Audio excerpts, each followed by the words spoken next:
sinh itu masih pendo aja nih. Đó, không nhung rồi, không nhung rồi, hãy toàn đồ tài giò lên đó. Không đổ đi đó.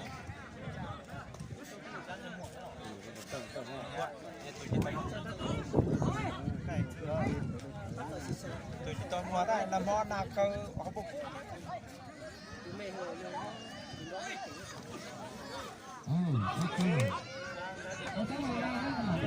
Nó trâu bó mà nó máu quá.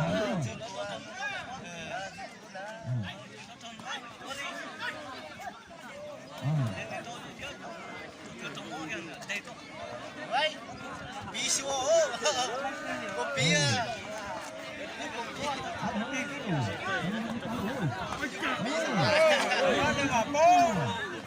Ngapa aja ya?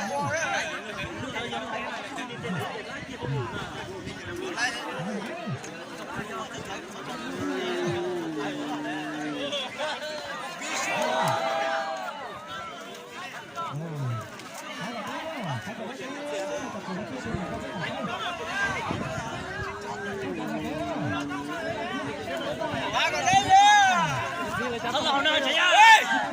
Tao lên bé. Ôi trời nó tập bỏ đôi những đỏ.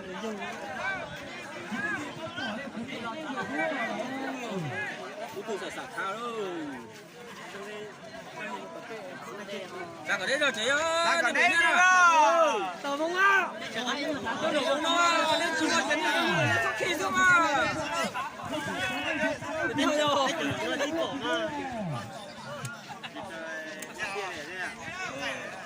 Mà cầm chắc nó gọi cho được bao nhiêu tiền đồ không sao đâu.